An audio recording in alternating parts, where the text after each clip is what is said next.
Hello all welcome back to Yashaswini Vamshika cooking and tips channel. వర్షాకాలంలో ప్రతి ఒక్కరు face చేసే ప్రాబ్లం బట్టలు సరిగా ఆరవు కదండి.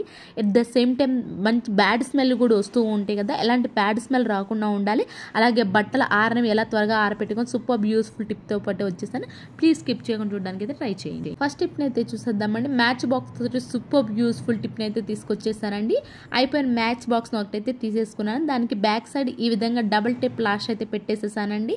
దీన్ని మన కిచెన్లో అడుగున ర్యాక్స్ ఎక్కడైతే ఉంటాయో కనీసం పెట్టామో అన్న విషయం కూడా తెలియని ప్లేస్లో అయితే అడుగును పెట్టేసామో అనుకోండి. మనం కొన్నిసార్లు చపాతీ చేసేటప్పుడు ఏం చేస్తాం, కామన్గా కొంతమందికి రింగ్స్ తీసేస్తూ ఉంటారు కదండి. అలాంటప్పుడు మన రింగులు పక్కన పడేస్తూ ఉంటాం. అలా కాకుండా కిచెన్లో ఈ విధంగా మ్యాచ్ బాక్స్ కనుక పెట్టేసామంటే అడుగున లోపలికి కింద అనేది లాస్ట్కి పెట్టొద్దండి, లోపలికి అంతా పెట్టేసేసేయండి. స్టార్టింగ్ కార్నర్లో మనం పెట్టేసామంటే కింద పడిపోయే ఛాన్స్ ఉంటుంది కాబట్టి లోపల అంతటికి పెట్టేసాము అనుకోండి.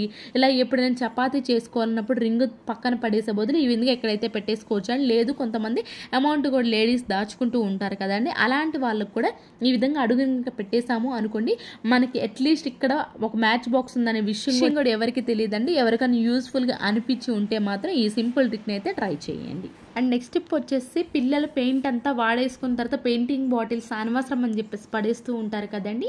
అయితే దాన్ని ఇప్పుడు రీయూజ్ ఎలా చేయలేదు. ఫస్ట్ బాటిల్ అంతటిని నీట్గా క్లీన్ చేసేసింది. రెండు విధాలుగా అయితే దీన్ని ఉపయోగించుకోవచ్చు అండి. ఫస్ట్ ఎలా యూజ్ చేద్దామో చూద్దాము.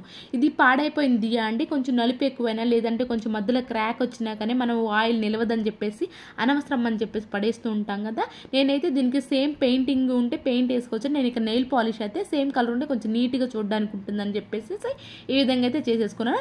అడుగున చిన్న హోల్ కనుక చేసేసుకున్నామే అనుకోండి, మనకి అగరబత్తి కూడా క్యాప్కి కూడా హోల్ చేసుకున్నామే అనుకోండి, అగరబత్తి పెట్టుకోవడానికి వీలుగా ఉంటుందండి. ఇక్కడ నేను ఏంటంటే ధూప్ స్టిక్ అనేది వెలిగించుకుంటున్నాను. కింద నూస్ అనేది పడకుండా ధూప్ స్టిక్ వెలిగడానికి బాగుంటుందండి. మీరు క్యాప్కి అలాగే దియాకి కొంచెం జాగ్రత్తగా హోల్ కనుక పెట్టేసుకున్నారనుకోండి, మనం అగరబత్తి కూడా వెలిగించుకోవచ్చు. గడప దగ్గర కానివ్వండి, లేదు అంటారా తులసి కోట దగ్గర బయట ఎక్కడైనా పెట్టాలనుకున్నప్పుడు ఈ విధంగా తయారు చేసి పెట్టేసుకొని చూడడానికి చాలా నీట్గా అయితే ఉంటుంది. అండ్ నెక్స్ట్ టిప్ వచ్చేసి, దానిమ్మ గింజలు ఉంటాయి కదండి. దానిమ్మ గింజలు ఏంటంటే మనం ఉదయాన్నే పని హడావిడిగా ఉన్నప్పుడు కాకుండా కొంచెం ఫ్రీ టైంలో ఏంటి అంటే పిల్లలకి స్నాక్స్ కావాలి అనుకున్నప్పుడు మధ్యాహ్నం టైంలో ఫ్రీ టైంలో కనుక ఒలిచి పెట్టేసుకున్నామే అనుకోండి, సాయంత్రం టైంకి ఏమవుతుందంటే కొంచెం అడుగున నీరు చేరినట్లు అనిపిస్తూ ఉంటుంది. అలాంటప్పుడు మనకు నీరు చేరకుండా ఉండాలని కొంచెం నిమ్మకాయ కనుక పిండేసి పెట్టేసాము అనుకోండి, నీరు అనేది చేరకుండా ఉంటుంది. కొంచెం పల్పీ కూడా ఉంటుంది కాబట్టి పిల్లలు కూడా చాలా ఇష్టంగా అయితే తింటారు. ఐ హోప్ ఈ టిప్ కూడా నచ్చిందని అనుకోండి. నచ్చిందనగా ప్లీజ్ ఒక లైక్ చేసి నా ఛానల్ సపోర్ట్ చేయండి.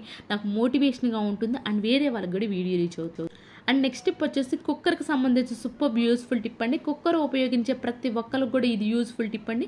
కుక్కర్ కొన్నిసార్లు మనం పప్పు కానివ్వండి లేదు అన్నం కానీ పొంగినప్పుడు బ్లాస్ట్ అయిపోయే ఛాన్స్ అయితే ఉంటుందండి. మనం చేసే చిన్న చిన్న ఈ టిప్స్ ట్రిక్స్ వల్ల ఆ బ్లాస్ట్ నుంచి ఖచ్చితంగా తప్పించుకోవచ్చు. దానికోసం ఎప్పుడైనా సరే కానీ మంత్లీ వన్స్ అయినా లేదంటే 2 monthsకి ఒకసారి లేదా పప్పు అన్నం పొంగినప్పుడైనా సరే కానివ్వండి, ఈ విధంగా బేకింగ్ సోడా అడుగుని ఎక్కడైతే మనం విజిల్ పెడతామో దానిలో కొంచెం బేకింగ్ సోడా అలాగే నిమ్మకాయ వేసేసి కనుక ఉంచేసామో అనుకోండి, ఒక 5 minutes లోపల అన్న ఫుడ్ పార్టికల్స్ ఏవైతే ఉంటాయో అవి కొంచెం మెత్తబడిపోతే ఈజీగా మనం క్లీనింగ్ అప్పుడు అయితే అవుతుందండి. చిన్న సూది కనుక పొడవాటిది కనుక ఉంది అనుకోండి, విజిల్ పెట్టే ప్లేస్లో కనుక తీసేసామని ఫుడ్ పార్టికల్స్ ఏమైనా నీట్గా వచ్చేస్తాయి కాబట్టి మనకి కుక్కర్ బ్లాస్ట్ అయ్యే ఛాన్స్ అయితే లేకుండా అయితే ఉంటుంది. ఆ ఫుడ్ పార్టికల్స్ దానిలో ఉండిపోవడం వల్ల కూడా ఏంటంటే కొన్నిసార్లు బ్లాస్ట్ అయ్యే ఛాన్స్ అయితే ఉంటుంది కదా. ఈ సింపుల్ ట్రై చేయండి, బ్లాస్ట్ అవ్వకుండా అయితే ఉంటుంది. అండ్ నెక్స్ట్ టిప్ వచ్చేసి, బిస్కెట్స్ ఏవైనా కానివ్వండి పిల్లలు తీసుకొచ్చుకున్న వెంటనే ఓపెన్ అయితే చేస్తారు, బట్ మొత్తం అయితే ఒక్కసారిగా కంప్లీట్గా తినలేరు, మనం కూడా ఇవ్వం కదండి. అలాంటప్పుడు ఈ విధంగా ప్యాకెట్లో ఉంచేస్తాం మనకు గాలి అనేది వెళ్ళిపోయి మెత్తబడిపోయే ఛాన్స్ అయితే ఉంటుంది కదా. మనకి ఆ బిస్కెట్స్ అని మెత్తబడినవి అస్సలు తినరు, మనం తినలేం, పిల్లలు కూడా తినరు. అలాంటప్పుడు సింపుల్గా మనకి బిస్కెట్స్ అనేవి మెత్తపడకుండా ఉండాలంటే ఇలాంటి గ్లాస్ జార్లో పెట్టేసి ఫ్రిడ్జ్లో కనుక పెట్టేశారు అనుకోండి, ఎన్ని రోజులైనా సరే కానీ మనం బిస్కెట్స్ అనేవి మెత్తబడి ఫ్రిడ్జ్లో ఏంటి అనుకుంటున్నారా, ఈసారి ట్రై చేసి చూడండి. మీకు ఖచ్చితంగా ఎన్ని రోజులైనా సరే బిస్కెట్ క్రిస్పీగా అయితే ఉంటాయి. ఐ హోప్ ఈ టిప్ కూడా నచ్చిందని అనుకుంటున్నాను. నచ్చితే కనుక ప్లీజ్ మీకు ఏది బాగా నచ్చింది అనేది కూడా కమెంట్ బాక్స్లో కమెంట్ చేయండి. అండ్ నెక్స్ట్ టిప్ వచ్చేసి, బట్టలు మనకి వర్షాకాలంలో ముఖ్యంగా బట్టలు అస్సలు ఆరవు కదండి. ఆరినా కానీ కొంచెం స్మెల్ అనేది వస్తూ ఉంటుందిగా. ముఖ్యంగా ఈ టైప్లో ఉన్న టీషర్ట్స్ అయితే అస్సలు ఆరవు. కొంచెం తడిగా ఉన్నా కానివ్వండి, లేదు అంటారా మీకు త్వరగా ఆరాలన్నా కానీ సింపుల్గా ఈ విధంగా అయితే ట్రై చేయండి, ఖచ్చితమైన రిజల్ట్ అయితే ఉంటుందండి. ఒక ఫస్ట్ మందపాటిది ఇలాంటిది ఏదైనా తీసేసుకోండి. మీ గిన్నె ఉంటే ఏదైనా మందపాటి తీసేసుకోండి. ఫస్ట్ హైలో పెట్టేసి మూత పెట్టేసి ఒక 5 minutes అలాగే వదిలేసేయండి. ఆ తర్వాత స్టవ్ ఆఫ్ చేసేసుకొని ఈ విధంగా గ్యాస్ స్టవ్ మీద చూడండి, నేను ఇక్కడ మందపాటి మాత్రమే అడుగున పెట్టాలండి. అండ్ అలానే స్టవ్ ఖచ్చితంగా ఆఫ్ చేసేసుకోవాలి. అప్పుడు మాత్రమే ఏదైతే మనకి టీషర్ట్ కొంచెం తడి ఉన్నట్లుందో లేదా స్మెల్ వస్తూ ఉందో దీన్ని ఇలా మాటికి తిప్పుకుంటూ చేసుకున్నామే అనుకోండి, ఎలాంటి స్మెల్ ఉండదు. అలాగే మనకి బట్టలు కూడా త్వరగా ఆరిపోతాయి. మీరు లేదు నేను ఒకే టీషర్ట్ ఇక్కడైతే చూపించాలి, మీరు 5-6 చిన్న బట్టలు ఉన్నా కానీ ముఖ్యంగా పిల్లల ప్యాంటీస్ మనకి ఆరవు కదా, అలాంటప్పుడుగా ఈ విధంగా కుక్కర్లో పెట్టేసి మూత పెట్టేసి ఒక 10 నిమిషాలు కనుక ఉంచేసారో అనుకోండి, బట్ స్టవ్ మాత్రం ఖచ్చితంగా ఆఫ్ చేయాలండి. ఆ తర్వాత కనుక ఈ విధంగా ట్రై చేస్తూ ఉన్నారనుకోండి, బట్టలు బ్యాడ్ స్మెల్ లేకుండా ఆ తడి అనేది లేకుండా వేడిదనం మీద తడి అనేది లేకుండా అయితే ఉంటుంది. నెక్స్ట్ టిప్ వచ్చేసి ఈ టైప్ ఆఫ్ జర్కీన్స్ కూడా కొంతమంది యూజ్ చేస్తూ ఉంటారు కదండి ఈ వర్షాకాలంలో. అయితే ఇది కొన్నిసార్లు వర్షంలో తడిసిన బ్యాడ్ స్మెల్ అనేది వస్తూ ఉంటుంది కదా, అలా బ్యాడ్ స్మెల్ రాకుండా ఉండాలి, లేదా తడిచిన బట్టలు కొన్నిసార్లు బ్యాడ్ స్మెల్ వస్తూ ఉంటాయి. అలా బ్యాడ్ స్మెల్ రాకుండా ఉండాలి అని అనుకుంటే ఈ సింపుల్ ట్రిక్ని అయితే ట్రై చేయండి. బట్టలు అనేవి మనకి బ్యాడ్ స్మెల్ లేకుండా అయితే ఉంటాయండి. దానికోసం అసలు తడి అనేది లేకుండా మొత్తం టీషర్ట్ మొత్తం తీసేసేయండి. ఆ తర్వాత టీ స్టైన్లో కొంచెం బేకింగ్ సోడా ఉంటుంది కదా, బేకింగ్ సోడా వేసేసి ఇలా ఈ విధంగా జర్కిన్ మొత్తానికి వేసేసి ఒక పాత సాక్స్ ఏదైనా తీసేసుకొని మొత్తం అంతా అప్లై చేసేసేయండి. మనకి స్మెల్ అనేది మొత్తం వస్తూ ఉంటుంది కదా, అలాంటప్పుడు ఈ విధంగా ట్రై చేయండి.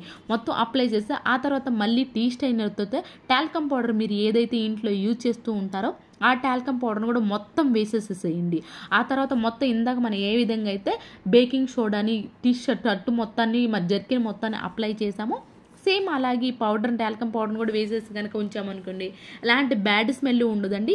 ఈ వర్షాకాలంలో కానీ కొంచెం తడిగా ఉన్నప్పుడు ఈ సింపుల్ ట్రిక్ని ట్రై చేయండి. ఖచ్చితంగా మన బట్టలను బ్యాడ్ స్మెల్ లేకుండా అయితే ఉంటాయి. నెక్స్ట్ వచ్చేసి బట్టలకు సంబంధించిందేనండి, ఇలాంటి జీన్స్ వాడుతూ ఉంటాం కదా జాకెట్స్, ఇలా ఇవి కూడా ఏంటంటే ముఖ్యంగా ఎక్కువ స్మెల్ వస్తూ ఉంటాయి. అలాంటప్పుడు వీటిని ఏంటి అని అంటే మనము ఏవైతే మనకి జీన్స్లైనా కానివ్వండి, జీన్స్ క్లాత్తో ఉన్న ఏవైనా కానివ్వండి, మనకి బ్యాడ్ స్మెల్ వస్తూ ఉన్నాయి అనుకోండి, కొంచెం చెమట వాసన వచ్చినా కానివ్వండి వేసుకోలేం కదా, అలాంటప్పుడు ఈ విధంగా ఒక షాపింగ్ మాల్ బ్యాగ్ కవర్స్లో పెట్టేసేసుకొని ఫ్రిడ్జ్లో కనుక ఒక గంట సేపు డీప్ ఫ్రిడ్జ్లో కనుక ఉంచి తీసి చూడండి. మీరు ట్రై చేయండి, మీకు కొంచెం జీన్స్ క్లాత్ ఏవైనా సరే కొంచెం స్మెల్ వచ్చినప్పుడు సింపుల్గా ఈ విధంగా కవర్లో పెట్టి మాత్రమే డీప్ ఫ్రిడ్జ్లో పెట్టేసి తర్వాత చూడండి మీకు ఖచ్చితమైన రిజల్ట్ అయితే ఉంటుంది. అది డ్యామ్ షూర్ అండి, మీరు ఒకసారి ట్రై చేయండి, ఖచ్చితమైన రిజల్ట్ మీకే తెలుస్తుంది. ఈ టిప్స్ కనుక యూస్ఫుల్గా అనిపించి ఉంటే మాత్రం ప్లీజ్ లైక్ చేసి సబ్స్క్రైబ్ చేసుకోండి.